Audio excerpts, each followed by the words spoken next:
Another quick story, guys. You remember the story in the Bible about how many times to forgive your brother when he wrongs you? So this time around is Peter again. Peter walks up to Jesus and he asks, Jesus, how many times do I need to forgive my brother when he wrongs me? And Peter said, should it be 7 times? And I feel Peter was even being generous, because you and I would just say, if you do this thing to me once, do it the 3rd time. If you do it the 3rd time, I will not spare you. But Peter didn't. He was even saying 7 times. But here is what Jesus responded. He said, not 7 times, but 70 times 7 times.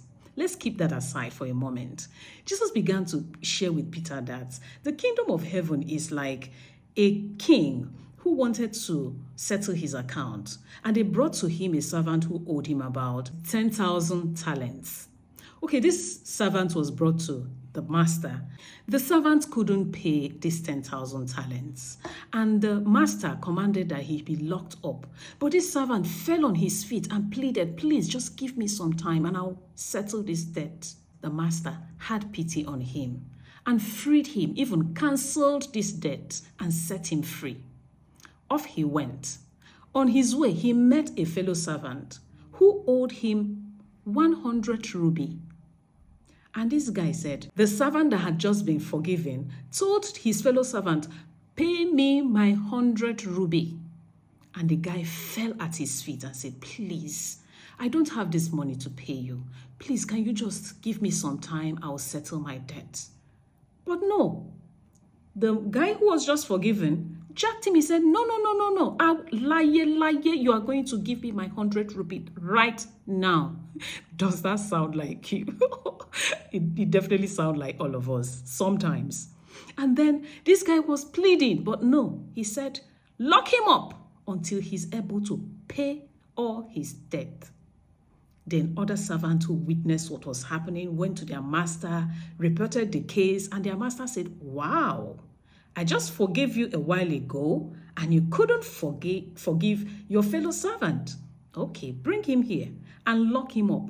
Torture him till he is able to pay all the debt he owed me. What is the lesson and the moral of this story? This analogy that Jesus gave is the fact that if you can't forgive your brother, don't expect to be forgiven. And we are faced with this every single day. You know, I don't even know how many times you say you face people who wrong you, who do one thing or the other, just as you yourself wrong others. But we are meant to rub each other with this forgiveness each time that is infinite. Because when Jesus said 70 times 7, I don't just think it's 70 times 7, because it has to be infinity. Because if you're counting the wrong of your brother and you count up to 70 times 7, you would have even lost count. You wouldn't even bother again. You'll be like, it's okay. I just pray for you and I let it go. So one lesson that I take away from this is, and I teach my kids this, whenever you forgive someone, you have said that I deserve to be forgiven. It's very simple. The cup to which you measure for others is the same cup that will be used to measure for you. If you want kindness, give kindness. If you want compassion, be compassionate. It's not magic. It's simple. If you say you're not going to forgive the other person, and forgiveness does not mean giving other people opportunity to hurt you. For me, it's all about detaching yourself, creating boundaries, but still loving that person beyond the hate and all of the bad things that could come up when you think about this person.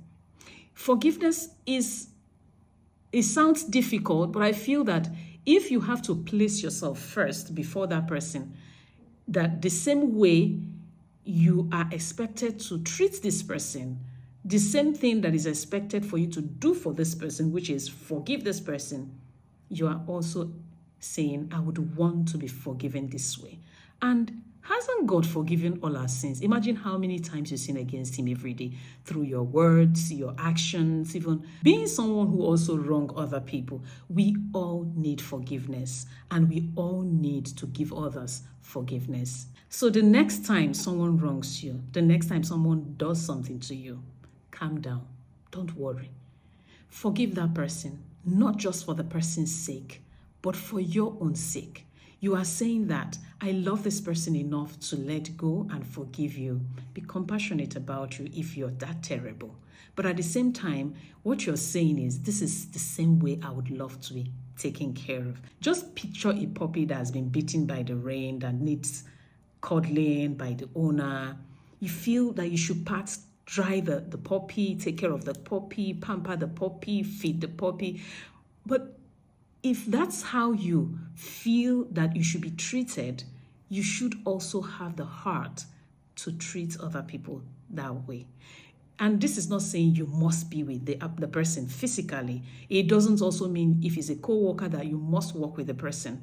It means that when you remember this person, you let go. You don't have any feeling of malice, any feeling of, I want something bad to happen to you. You wish that person good all the time. So run now.